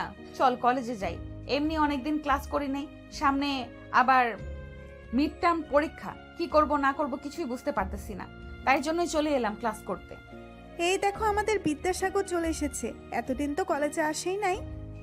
আসে না যদিও বা আসলো, তিনি সাহেবের আবার ক্লাস করা লাগবে। চল ভাগ, ক্লাস করা লাগবে না, চল যাই, গিয়ে আড্ডা দিই, ক্যান্টিনের দিকে যাই, চল। আদিবা না যেতে চাইলেও আদিবাকে তার বন্ধু বান্ধবরা সকলে জোর করে আদিবাকে নিয়ে ক্যান্টিনের দিকে চলে যায়। নীল এবং আদি গ্যারেজে বাইক পার্ক করে এসে দেখে আদিবা তার বন্ধু বান্ধবদের সাথে ক্লাসে আগে ক্যান্টিনের দিকে যাচ্ছে। আদিবাকে ক্যান্টিনের দিকে যেতে দেখে নীল ভুরু কুঁচকে যায়। সে আদিকে উদ্দেশ্য করে বলে, এই তোর বোনের নাকি অনেক ইম্পর্টেন্ট ক্লাস আছে সামনে, পরীক্ষা। এই ক্লাস কোনোভাবে মিস দেওয়া যাবে না, তাই তাকে কলেজে আসতেই হবে। তাহলে তোর বোন এখন ক্লাস না করে ক্যান্টিনের দিকে যাচ্ছে কেন? তা আমি কি করে জানবো আজব? তুই জানবি না মানে? তোর না বড় বোন খোঁজ নিবি না? আশ্চর্য, আমার বোন হওয়ার আগে ভুলে যাস না, সে এখন তো স্ত্রী, তাই আমার খোঁজ নেওয়ার দায়িত্ব, আগে তার সকল খোঁজ খবর রাখার দায়িত্ব তোর, ভুলে যাস নাই কথা। দেখ দোস্ত, তোর বোন তো আমাকে সহ্য করতে পারে না, তাই প্লিজ তুই একটাবার খোঁজ নিয়ে দেখবি। আরে বাদ দে, চল আগে আমরা আমাদের ক্লাস করে আসি। আর তাছাড়া আপু এখন ছোট নেই, আর ভালো মন্দ বোঝার যথেষ্ট পরিমাণ বয়স হয়েছে, তাই তাকে জোর করে কিছু করানোর মতো এখন কিছু নেই। তাই চল আমরা আমাদের ক্লাস করে আসি, তারপরে দেখছি ওর সঙ্গে কথা বলছি। আদি আর নীল নিজেদের ক্লাসের দিকে যায়। আদি এবং নীল টানা 2 ঘন্টা ক্লাস করে বাইরে আসে। এরপর তারা আড্ডা দেওয়ার জন্য অন্যান্য বন্ধু বান্ধবের সঙ্গে ক্যান্টিনের উদ্দেশ্যে যায়। সেখানে গিয়ে নীলের পা যেন থমকে যায়। একে দেখছে সে, এটা তো আদিবা। আদিবা মেহেদির হাতে হাত রেখে বসে আছে এবং বেশ হেসে হেসে কথা বলছে তারা। হঠাৎ করে নীলের কি যেন হলো, সে আর সেখানে দাঁড়িয়ে না থেকে দ্রুত আদিবা এবং মেহেদির দিকে এগিয়ে গেল এবং আদিবা এবং মেহেদির হাত ধরে টান দিয়ে মেহেদির থেকে আদিবাকে ছাড়িয়ে দেয়। হঠাৎ আকস্মিক ঘটনায় মেহেদি এবং আদিবা দুজনেই ভরকে যায়। আদিবা যখন লক্ষ্য করে দেখে এ আর কেউ নয়, সে আর এক মুহূর্ত দেরি না করে ঠাস করে নীলের গালে চর বসিয়ে দেয়। চরের শব্দে ক্যান্টিনের চারপাশে সকলে তাদের দিকে আঙ্গুল লক্ষ্য করে এবং হঠাৎ জ্বরের শব্দে চারপাশে সকলে তাদের দিকে লক্ষ্য করে। এরপরে আদিবা আঙ্গুল ইশারা করে চিৎকার করে বলে, ছোট লোক জানোয়ার কোথাকার, দিন দুপুরে পাবলিক প্লেসে ইফটিজিং করছিস, মেয়েদের গায়ে হাত দিচ্ছিস, তোর এত বড় সাহস? বেবি, কে এটা? চিনো তুমি একে? অসম্ভব বাবু, আমি কি করে এসব রাস্তার পাতি পোলাপেনকে চিনবো? আদিবার কথা শোনা মাত্রই মেহেদি আর এক মুহূর্ত দেরি না করে দ্রুত গতিতে নীলের শার্টের কলার চেপে ধরে এবং তাকে আঘাত করতে নিবে। এমন সময় হঠাৎ করে আদি এসে মেহেদির হাত ধরে ফেলে এবং আদি রেগে গিয়ে আদিবা এবং মেহেদিকে কিছু বলতে যাবে। এমন সময় নীল আদিকে আটকে দিয়ে এবং কান্না জড়িত গলায় বলে, ছেড়ে দে আদি, আমাদের মতো রাস্তার ছাত্রী পোলাপাইনের সঙ্গে এটা যায়, এটা কোনো বিষয় না। সরি, দুঃখিত, ক্ষমা করে দিবেন। আসলে আমরা রাস্তার ছেলে পেলে তো, তাই পরিবেশ পরিস্থিতি বুঝে কি ব্যবহার করতে হয় জানি না, তাই আপনার সঙ্গে খারাপ ব্যবহার করে ফেলেছি। যদি পারেন তো আমাদেরকে ক্ষমা করে দিবেন, আর কখনো আপনার সামনে আসবো না বা আপনাকে বিরক্ত করব না। আদি সেখানে আর এক মুহূর্ত না দাঁড়িয়ে নীলকে নিয়ে সেখান থেকে চলে আসে এবং আসার সময় আদিবাকে উদ্দেশ্য করে এটা বলে আসতে বলে যে, আজকে তুই যেটা করলি আপু একদম ঠিক করলি না। দেখিস, এর জন্য তুই একদিন খুব পস্তাবি। হয়তো সেদিনটা অনেক বেশি দেরি হয়ে যাবে, কিন্তু তোর কিচ্ছু করার থাকবে না। সত্যি কি খুব আমি বেশি করে ফেলেছি? না, কিছু বেশি হয়নি। ও আমার সঙ্গে যেটা করেছিল তার কাছে এটা কিছুই না। আদিবা সারাদিন বন্ধুদের সাথে আড্ডা দিয়ে বাড়ি ফেরার পথে আদিকে কয়েকবার খুঁজেছে ফোন দিয়ে, কিন্তু আদির ফোন বন্ধ পেয়েছে। আদিবা ভেবেছে হয়তো আদি তার উপরে রাগ করেছে, তাই সে আর দেরি না করে রিক্সা করে বাড়ি ফিরে আসে। সে বাড়িতে ফিরে প্রথমে তাদের ফ্ল্যাটে যায় এবং সেখানে গিয়ে তার বাবা মার সাথে দেখা করে। কিন্তু আদিবা আজকে একটি বিষয় লক্ষ্য করে, তার বাবা মা প্রতিদিনের ন্যায় তার সাথে কথা বলছে না, কেমন যেন একটা ব্যবহার করছে। মনে হচ্ছে যেন আদিবা খুব বড় কোনো অন্যায় করে ফেলেছে, এজন্য তার বাবা মা তাকে পুরোপুরি উপেক্ষা করছে। সে কোনো প্রশ্ন করলে তাকে কড়া গলায় উত্তর দিচ্ছে। আদিবা ভাবে হয়তো আদি বাড়িতে সে কলেজে বিষয়টা বলে দিয়েছে, এজন্য তার বাবা মা তার উপর রাগ করে আছে। বিষয়টি বুঝতে পেরে আদিবার বেশি তার বাবা মাকে বিরক্ত না করে, কারণ সে জানে তার বাবা মা এখন তার উপর রেগে আছে, সেজন্য তারা এমন ব্যবহার করছে। আবার রাগটা যখন কমে যাবে তখন তারা আবার এমন ব্যবহার করবে না। তাই আদিবা এখানে না দাঁড়িয়ে নীলদের ফ্ল্যাটের উদ্দেশ্যে রওনা হয়। আদিবা নীলদের ফ্ল্যাটে আসার পর নীলের বাবা মাকে একদম স্বাভাবিক দেখে যেন কিছুই হয়নি। আদিবা আবারও মনে মনে ভাবে, তবে কি নীল বাড়িতে এসে কিছুই বলেনি, যেখানে তার নিজের বাবা মা তার সাথে ঠিকভাবে কথা বলছে না, এমন ব্যবহার করছে। আর যদি নীলের বাবা মার কানে আসে আদিবা তার ছেলের সঙ্গে কি করেছে, তাহলে তো তাদের আরও খারাপ ব্যবহার করার কথা, কিন্তু না, তারা তো একদম স্বাভাবিক আছে। আদিবা ভাবে তার মনে তার কিছুই জানে না, তাই আদিবা আর কিছু বলে না। তাদের সঙ্গে কৌশল বিনিময় করে আদিবা ঘরে যায়। আদিবা ঘরে গিয়ে পুরো ঘরটা ভালোভাবে পর্যবেক্ষণ করে। না, পুরো ঘর সকালে যেমন রেখে গিয়েছে তেমনই আছে, তার মানে নীল এখনও বাড়িতে আসেনি। এরপর আদিবা আর বেশি কিছু না ভেবে ফ্রেশ হয়ে চলে যায়। ফ্রেশ হয়ে এসে বেশ কিছুক্ষণ ঘরে নীলের জন্য অপেক্ষা করে। এভাবে সারাদিন চলে যাওয়ার পর যখন নীল বাড়িতে আসে না, তখন আদিবার কেন জানি অনেক খারাপ লাগতে থাকে। সেভাবে আজকে ঘটনাটা একদম ঠিক হয়নি, তাই নীলের সঙ্গে এমন ব্যবহার করা একদম উচিত হয়নি। সে মনে মনে ভাবে নীল আসলে নীলকে অন্তত একবার সরি বলা উচিত। এরপর আদিবা রাতে খাবার খেয়ে এসে আবার নীলের জন্য অপেক্ষা করতে থাকে।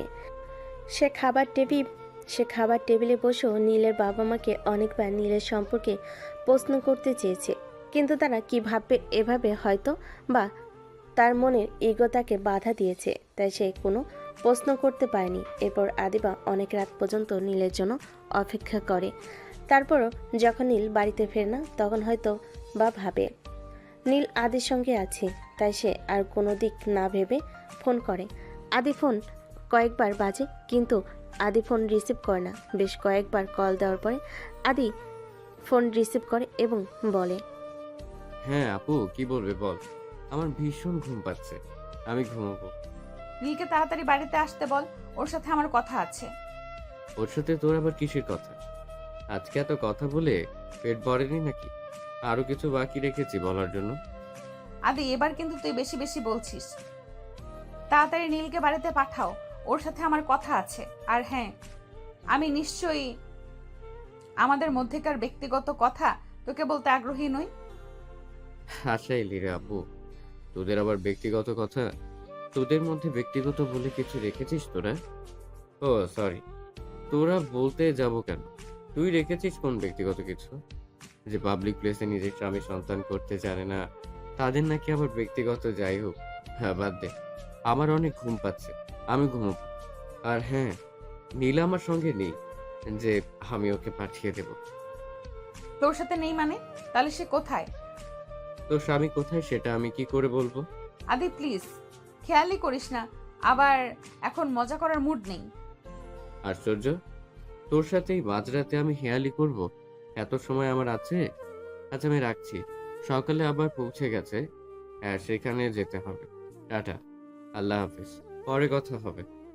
আদি আদি আদি আদিবাকে আর কিছু বলার সুযোগ না দিয়ে ফোন কেটে দেয়। এবার কেন জানি আদিবার নিজের মাথার চুল নিজেরই টেনে ছিঁড়তে ইচ্ছে করছে। কেন সে তখন নীলের সঙ্গে ওরকম ব্যবহার করতে গেল? এখন এত রাতে কোথায় গেল ছেলেটা? এই ছেলেটার এত জিদ কেন বুঝতে পারে না? এই ছেলেটার এত জিদ কেন বুঝে পায় না আদিবা? নিজে অন্যায় করবে আবার নিজে নিরুদ্দেশ হয়ে যাবে। আশ্চর্য!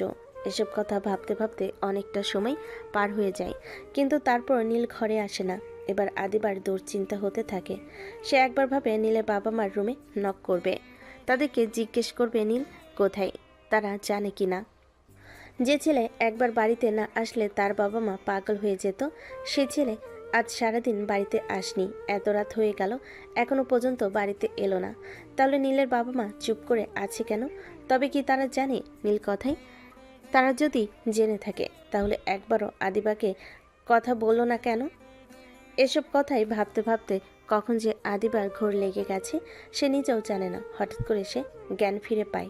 চারিদিকে ফজরের আজানে ধ্বনি হচ্ছে। আদিবা আশেপাশে ভালো করে লক্ষ্য করে দেখে কোথাও নীল নেই। এটি সে মনে মনে ভাবে, তাহলে কি গতরাতে নীল বাড়িতে ফিরে আসেনি? আচ্ছা, আদিবার এই সামান্য কথাতে যদি নীল এতটা অভিমান করতে পারে, তাহলে নীল যে আদিবার সঙ্গে যা যা করেছে তারপর আর এবার সবটা কি করে মেনে নিয়েছে। এবার আদিবা এবং নীলের বাবা মার সঙ্গে বসে ব্রেকফাস্ট করছিল।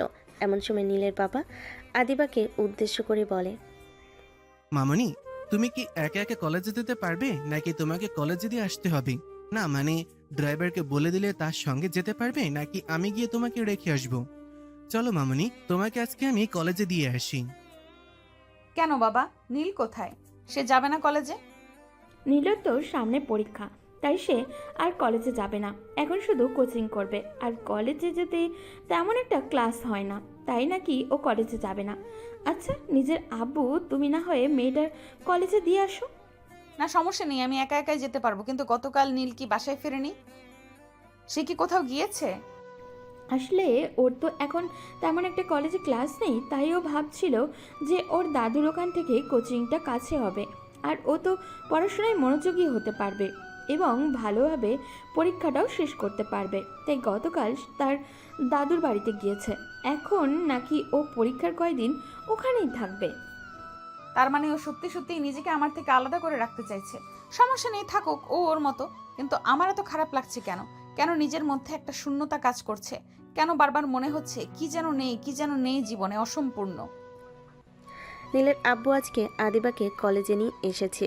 নীলের আব্বু আদিবাকে কলেজ গেটে নামিয়ে দিয়ে অফিসের উদ্দেশ্যে চলে যায়। আদিবা কলেজ গেটে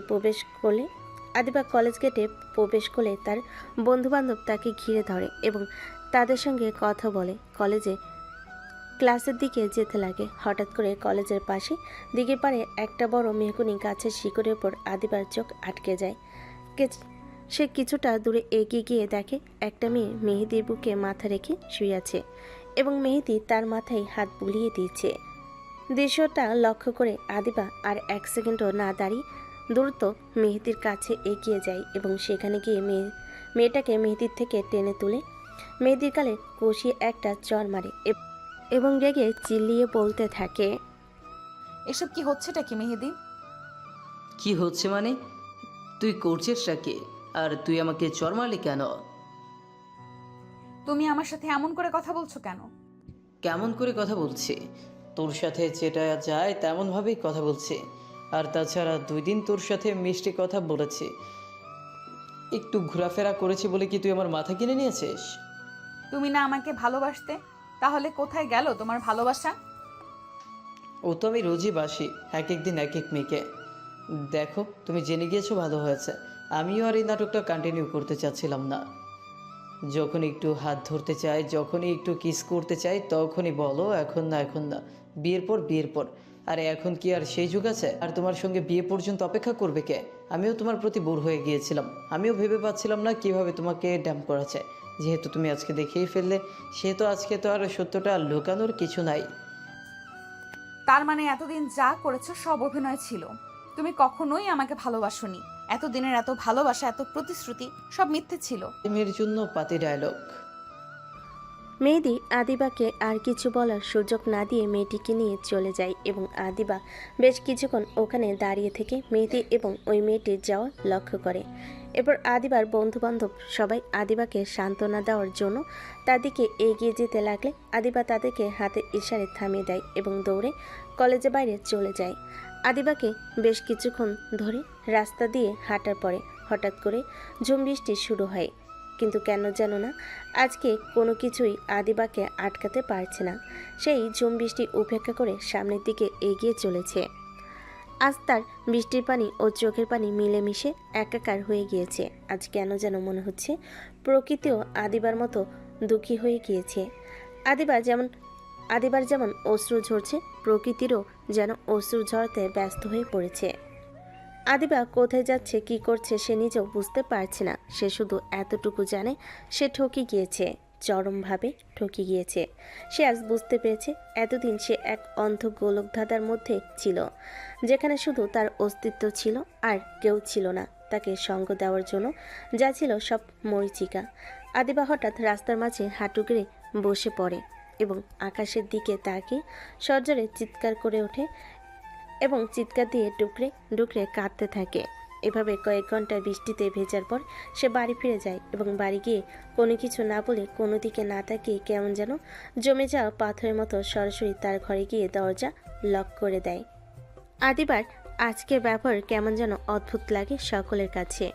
আদিবা তো সচরাচর এমন করে না। আদিবার মা অনেকবার আদিবাকে ডাকাডাকি করেছে, কিন্তু আদিবা কোনো উত্তর দেয়নি। আর এদিকে অনেকটা দেরি হয়ে যাওয়ার পরও আদিবা যখন বাড়িতে ফেরে না, তখন আদিবার শাশুড়ি মানে নীলের মা আদিবাদের বাড়িতে আসে এবং আদিবার মাকে জিজ্ঞেস করে আদিবা এসেছে কিনা। তখন আদিবার মা বলে, আদিবা এসেছে এবং তার রুমে নাকি শরীর খারাপ, তাই সে রুমে রেস্ট করছে। নীলিমা অবশ্য আদিবার সাথে দেখা করতে চেয়েছিল, কিন্তু আদিবা নিজেকে গুটিয়ে নিয়েছে। সে কারোর সঙ্গে দেখা করতে চায়নি। নীলিমা বুঝতে পারে আদিবা হয়তো কোনো কারণে ডিস্টার্ব, তাই তাকে বিরক্ত না করে ফিরে যায় এবং বলে যায় তার মুড ভালো হলে সে যেন বাড়ি যায়। আর যদি এখানে কিছুদিন থাকতে চায় তাও থাকতে পারে, এতে তাদের কোনো সমস্যা নেই। এটা জানার পর আদিবার মা ভীষণ খুশি হয়। সে তার মেয়েকে তাদের পরিবার ছেড়ে নিজের এক পরিবারের কাছে গিয়েছে, যে পরিবার সকলে তাদের ভীষণ ভালোবাসে। কিন্তু আদিবার মা একটু আফসোস করে যে তার মেয়ে এই ভালোবাসার মূল্য দিতে জানল না। আদিও লক্ষ্য করে তার বোনের কিছু একটা হয়েছে, কিন্তু সে তার নিজের ইগোর জন্য তার বোনের কাছে যায় না, কথা বলে না। আজ বেশ কয়েকদিন পর আদিবা একটু স্বাভাবিক হয়ে বাড়ির ছাদে এসেছে। এসে চাঁদের দিকে তাকিয়েছিল। হঠাৎ করে আদি নিজের ঘরে নেট না পেয়ে ছাদে এসেছিল ফোনে কথা বলার জন্য, কিন্তু এসে দেখে আদিবা আকাশের দিকে তাকিয়ে কি যেন একটা ভাবছে। হঠাৎ আদিবাকে দেখার পরে আদিবার নীলকে করা অপমানের কথা মনে পড়ে যায় এবং সে খুবই নিচে নেমে যেতে নিলে এমন সময় আদিবা তাকে পিছন থেকে ডেকে ওঠে। আদি, চলে যাচ্ছি যে। ও আচ্ছা, বোনকে পর করে দিয়েছিস তাই না? পর বললে কি আর পর করে দেওয়া যায়? তাহলে আর বোনের কথা মনে পড়ে না যে? না, তেমনটা না, আসলে কদিন পরীক্ষা চলছিল তো, তাই একটু ব্যস্ত ছিলাম। ও আচ্ছা, তোমাদের এইচএসসি পরীক্ষা শেষ হলো, তা এখনো কি ব্যস্ত আছিস? না তা না। আচ্ছা আপু, তোর কি হয়েছে বল? তোকে কেমন যেন অন্যরকম লাগছে। ভাই, একটু আমার পাশে এসে বসবি? আমার কেন জানি ভীষণ একা লাগছে। কি হয়েছে তোর বলতো? এখন তো তোর আরো বেশি ভালো থাকার কথা, কারণ তোর জীবনের সব থেকে বড় কাটাও তো এখন তোর জীবন থেকে সরে দাঁড়িয়ে। এখন তো টেম্পোরারি তোর জীবন থেকে সরে গেছে, হয়তোবা খুব শীঘ্রই পার্মানেন্টলি তোর জীবন থেকে হারিয়ে যাবে। মানে কি বলছিস কি তুই? চিন্তা করিস না, তুই যতটুকু খারাপ আছিস ততটুকু খারাপ লাগাও নিমিশেই তোর জীবন থেকে হারিয়ে যাবে। হয়তো 2-1 দিনের মধ্যে ডিভোর্স লেটার হাতে পেয়ে যাবে। পাগল হয়ে গেছিস তুই? কি বলছিস কি তুই এইসব? যা বলছি একদম সত্যি কথা বলছি। নীল স্টুডেন্ট ভিসায় বাইরে যেতে চায়, কারণ সে তো চোখের সামনে থাকবে নাকি? না, তুই না, সে কেউই কখনো ভালো থাকবে। তাই সে তার জীবন থেকে চিরতরে হারিয়ে যেতে চায়। তাই আইনি যত জটিলতা আছে সেগুলোর চেয়ে দেশে থাকতে থাকতে মিটিয়ে দিয়ে যাবে। চিন্তা করিস না। তখন তুই মনের মানুষের কাছে ফিরে যেতে পারবি, সমস্যা নেই। আর হ্যাঁ, নীল হয়তোবা কালকে একবার আসবে তার বাবা মায়ের সঙ্গে দেখা করতে, এবং আগামী পরশু দিন সে ঢাকা চলে যাবে IELTS করার জন্য। অসম্ভব। এখানে অসম্ভবের তো কিছু নেই। তুই যা করেছিস, তারপর ওর জায়গায় যে কেউ থাকলে একই ডিসিশন নিত। আমি তোকে আগেই বলেছিলাম আপু, তুই সেদিন যা করেছিস তার জন্য তোকে পস্তাতে হবে, মারাত্মকভাবে পস্তাতে হবে। এবং সেটা হয়েছেও, কিন্তু অনেকটা দেরি হয়ে গিয়েছে। তুই শুধু নিজের বন্ধুর দিকেই দেখেছিস, কই আমার দিকে তো কখনোই ভেবে দেখিসনি। তুই কি জানিস তোর বন্ধু আমার সাথে কি করেছে? জানি, সব জানি। তুই যেটা ভাবছিস তোর ক্ষতির জন্য করেছে, কিন্তু না, তোকে বাঁচানোর জন্য সে বাধ্য হয়ে এগুলো করেছে। কারণ ও যদি তখন তোকে বোঝাতে চাইতো, তুই কখনোই বুঝবি না, বরং তোকে ভুল বুঝলি। তাই ওকে বাধ্য হয়ে এমনটা করতে হয়েছে। মানে কি বলতে চাইছিস তুই পরিষ্কার করে বল। আমি আর আদি একদিন বাইক রেস করছিলাম। এমন সময় দুজনেই ক্লান্ত হয়ে ফাঁকা একটি মাঠে পাশে দাঁড়িয়ে গল্প করছিলাম। এমন সময় আমাদের কানে কিছু কথা আসে। কি কথা? মেহেদি আমাদেরকে লক্ষ্য করেনি। সে তার বন্ধুদের সাথে বলা বলি করছিল যে মেহেদি প্রথমে তোকে ভুলিয়ে ভালিয়ে তোর সঙ্গে রুম ডেট করবে, পরবর্তীতে সেটার ভিডিও করে তোকে ব্ল্যাকমেইল করে তার বন্ধুদের সঙ্গেও তোকে মিশতে বাধ্য করবে। আর অনেক মেয়ের সঙ্গে তারা এমন স্কিন করে এসেছে। এটা শোনার পরে নীলের রক্ত গরম হয়ে যায় এবং সে গিয়ে ওদের সঙ্গে ঝামেলা করে এবং মেহেদিকে প্রচুর মারে। অবশ্য সেও মার খেয়েছিল, কারণ হিরো হতে গেলে পারে তো হিরো হওয়া যায়, তাই না? তাই কিন্তু তারপরও সে দূরে যায়। ওর উত্তেজনা দেখে আমি নিজেই ভুলে গিয়েছিলাম যে আমার বোনকে নিয়ে বাজে কথা বলা হচ্ছিল। যেখানে কাজটা আমার করার কথা ছিল, সেখানে সে কাজটা ও নিজে করছিল। এটা দেখার পরে আমার তখন সন্দেহ জাগে, কিন্তু তারপরে আবার মনের মধ্যে কোথাও একটা থাকে যে হয়তোবা সে তোকে নিজের বোন বলে রেসপেক্ট করে। যেহেতু তুই আমার বড় বোন, সেহেতু সম্মানটা থাকা স্বাভাবিক। কিন্তু এতটা ডেসপারেট কেউ বন্ধু বলে জন্য হতে পারে, এটা আবার হজম হয়। তাই আমি ওকে কোনো মতে সেখান থেকে ছাড়িয়ে এনে যখন তাকে প্রেসারাইজ করি, তখন সে স্বীকার করে যে সে অনেক আগে থেকেই তোকে ভালোবাসে, এবং শুধু ভালোবাসে না, মারাত্মক লেভেলের ভালোবাসে, যে তোকে ছাড়া সে নাকি মরে যাবে। সেদিন সে আমার হাতে পায়ে ধরে অনেক কান্নাকাটি করে, বাচ্চাদের মতো প্রচুর কান্নাকাটি করে।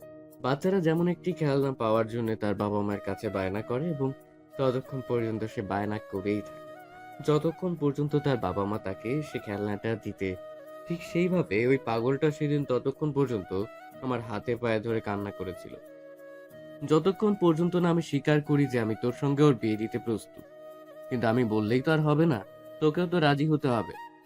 কিন্তু এই কথাটা কিভাবে বোঝাতে আমি পাগলটাকে বল যে পাগলটা ছোট থেকে তিলে তিলে তোর প্রতি ভালোবাসা ঘুরতে ঘুরতে পুরো সমুদ্রে পরিণত হয়েছিল। এরপর সে তোকে অনেকভাবে বোঝানোর চেষ্টা করে, কিন্তু তুই ওকে বারবার ভুল বুঝিস। এটা ভাবিস যে সে হয়তো তোর আর জানোয়ারটার মধ্যে ফাটল ধরানোর চেষ্টা করছে। এভাবে একদিন সিঁড়ির কাছে যখন সে তোকে বিষয়টা নিয়ে বোঝাচ্ছিল, তখন তোদের তর্কাতর্কিতে এক পর্যায়ে সে তোর অনেকটা কাছে চলে আসে, এবং সবাই আঙ্কেল আর বাবা কথা বলতে বলতে ফ্ল্যাটের দিকে আসছিল। তখন তোদেরকে এমন অবস্থায় দেখে তাদের মনে প্রশ্ন জাগে। নীল যখন বুঝতে পারে যে তোকে ভালোভাবে বুঝিয়ে কোনো কাজ হবে না, তাই সে বাঁকা পন্থা অবলম্বন করে। সে বাবা এবং আঙ্কেলকে দেখে তোর আরো অনেকটা কাছে চলে যায়, এবং এমনভাবে পুরো দৃশ্যটা তাদের সাথে ফুটিয়ে তোলে যেন তোরা দুজনে দুজনের অনেক কাছাকাছি এবং তোদের মধ্যে কিছু একটা চলছে। এরপর আঙ্কেল আর বাবা যখন তোদেরকে প্রশ্ন করে, তখন তুই উত্তর দেওয়ার আগে ও বলে যে হ্যাঁ, তোদের মধ্যে অনেক আগে থেকে সম্পর্ক এবং তোরা একে অপরকে ভীষণ ভালোবাসিস। তোরা একে অপরকে ছাড়া বাঁচতে পারবি না, এবং তোরা বিয়ে করতে চাস। বিষয়টা আঙ্কেল এবং বাবা আমার সাথে শেয়ার করেছে এবং আমাকে জিজ্ঞেস করেছে, কিন্তু কি করব? পাগলটার কাছে হার মেনে, তার ভালোবাসার কাছে হার মেনে আমাকে উপায়ন্তর না পেয়ে স্বীকার করতে হয়েছে যে হ্যাঁ, ও যা বলেছে সত্য। কিন্তু আমি কি জানতাম যে আমার কুলাঙ্গার বোন তার ভালো মানুষের এই দাম দেবে, তার ভালোবাসাটাকে উপেক্ষা করবে। এরপর আঙ্কেল আর বাবা পরিবারের সঙ্গে কথা বলে দেরি না করে ওই দিনই তোদের বিয়ের ব্যবস্থা করে। এবং ঘরোয়াভাবে তোদের বিয়েটা দিয়ে দেয়। তোদের বিয়ের দিন তোকে নীল আবারও অনেকবার বোঝানোর চেষ্টা করে, কিন্তু তুই না বুঝি উল্টো বারবার ওকে অপমান অপদস্থ করার জন্য মেহেদিকে ভালোবাসার কথা বলিস। এটাও ভীষণ ডেসপারেট হয়ে যায় এবং এটা ভাবে যে তোর সঙ্গে সেদিন যা হয়েছে এরপরে তুই আর মেয়েদের কাছে ফিরে যাবি না। তোকে নিজের সাথে আটকে রাখার জন্য বোকাটা কি অন্যায়টা করে ফেলেছে, তবে পারলে তাকে ক্ষমা করে দিস। আদি এক নিঃশ্বাসে কথাগুলো বলা শেষ করে। আদি যতক্ষণ কথা বলছিল আদিবা ততক্ষণ নীরব দর্শকের মতো তার দিকে যে কথাগুলো শুনছিল এবং অঝরে চোখের পানি ফেলছিল, কারণ সে জানে তার দ্বারা ঠিক কতটা বড় ভুল হয়েছে এবং অন্যায় হয়ে গিয়েছে। সে মরিচিকার পেছনে ছুটে গিয়ে তার জীবনের অস্তিত্ব হারাতে চলেছে। এরপর আদিবা হঠাৎ করে শব্দ করে কান্না শুরু করে দেয় এবং আদিবার দিকে ভালো করে লক্ষ্য করে এবং বলে, এখন কান্না করছিস কেন? এখন কান্না করে কোনো লাভ আছে? যা হয় তা তো হয়ে গিয়েছে। ভাই প্লিজ কিছু একটা কর, আমার নীলকে প্রয়োজন। প্লিজ ভাই, বন্ধুর জন্য তো অনেক করলি, এবার একটু নিজের বোনের জন্য কর প্লিজ। আমি কি করতে পারি? এখানে যা করার তুই করেছিস, এবারও যা করার তুই করবে। তুই চাইলেই অনেক কিছুই করতে পারিস। মানে? তুই শুধু একবার নীলকে আমার কাছে নিয়ে এরপরে যেইভাবেই হোক, যেমন করেই হোক, ওর হাতে পায়ে ধরে হলে ওকে আমি নিজের কাছে আটকে রাখবো। আমি কোনোভাবে নীলকে হারাতে চাই না। প্লিজ ভাই আমাকে সাহায্য কর। কিন্তু আমি কিভাবে কি করব? ও কি আর আসবে? ঠিক আসবে। ও আসবে না, ওর খার সহকারে আসবে। ওর এত বড় সাহস, ও আমাকে একা রেখে বাইরে যাওয়ার চিন্তা করে কিভাবে? শোন, তোকে একটা কাজ করতে হবে। কি কাজ? শোন, এদিকে আয়।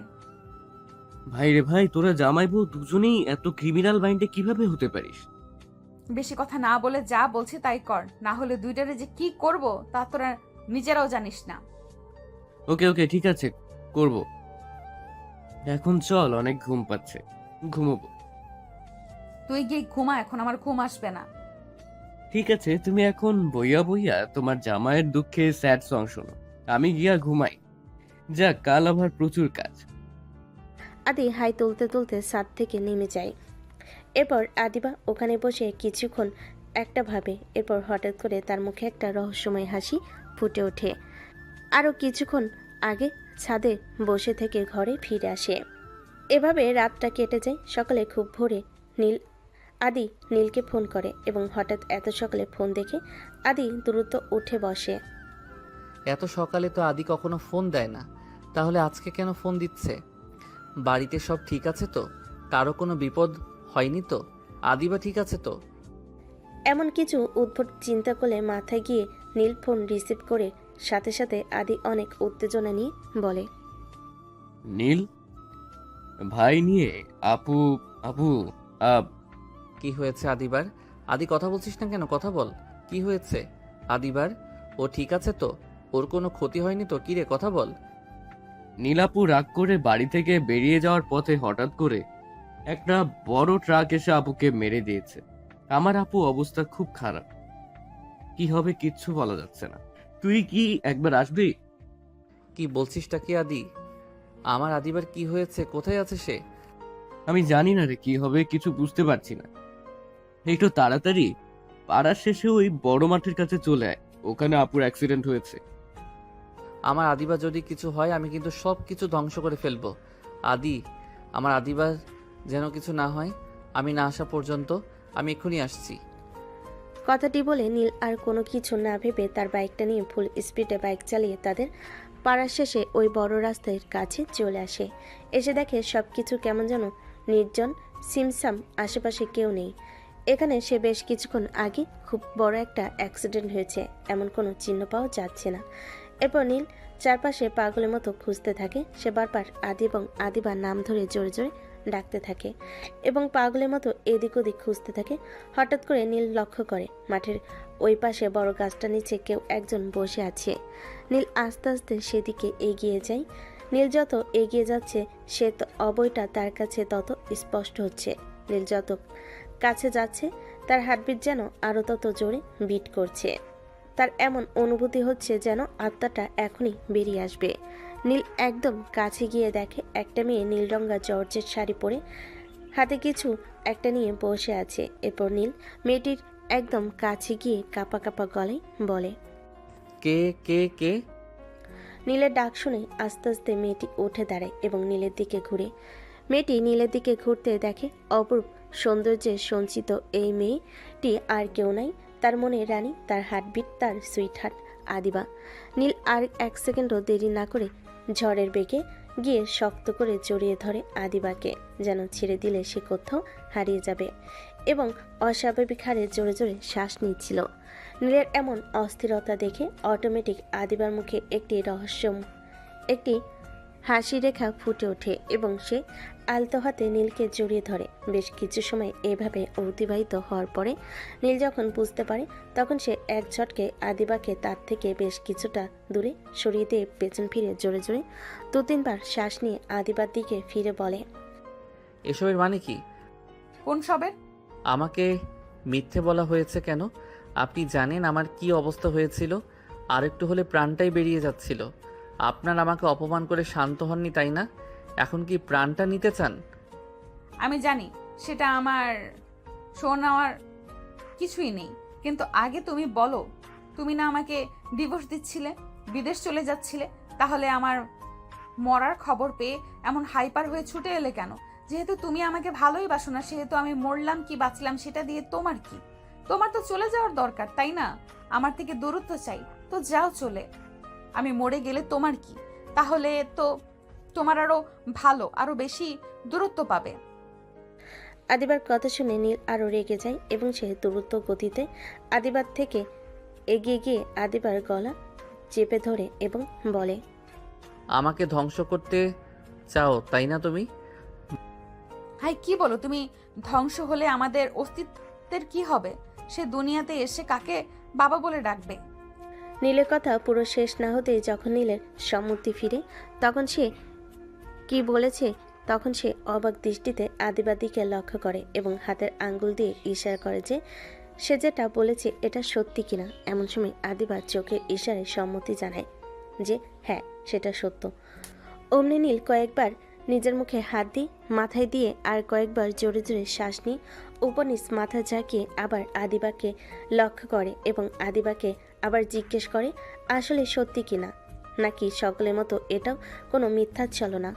আদিবা এবার কিছুটা পথ নীলের দিকে এগিয়ে আসে এবং আদিবার হাতে লাল রঙের গোলাপের গুচ্ছ ছিল, সেটা দিয়ে হালকা করে নীলের মাথায় বাড়ি দিয়ে নীলকে জড়িয়ে ধরে। তার এক হাত দিয়ে নীলের অন্য হাত নিজের পেটে রাখে এবং বলে, নিজেই অনুভব করে দেখো তো, অনুভব করতে পারো কিনা নিজের অস্তিত্বকে।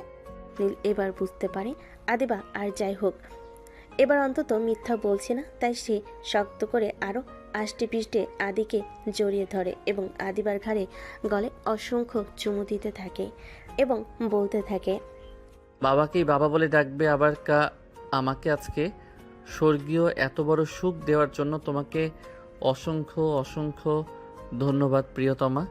এই সংবাদের পরিবর্তে পুরো জীবন তোমার চাইলে মারতে পারো, চাইলে টিকিয়ে রাখতে পারো, তবে কখনো ছুঁড়ে ফেলে দিও না, তাহলে কিন্তু আর বাঁচতে পারবো না। ভালোবাসি প্রিয়তমা, ভীষণ ভালোবাসি। ভালোবাসি পিচ্ছি, খুব করে ভালোবাসি। আচ্ছা নীল, আমি না একটা কথা ভাবছি। কি ভাবছো বলো? এক বাচ্চাকে এখন পর্যন্ত মানুষ করতে পারলাম না, আরেক বাচ্চার আগমনের ঘন্টা বেজে গেছে। ভেবে দেখেছো এবার আমার 12টা কিভাবে বাজবে?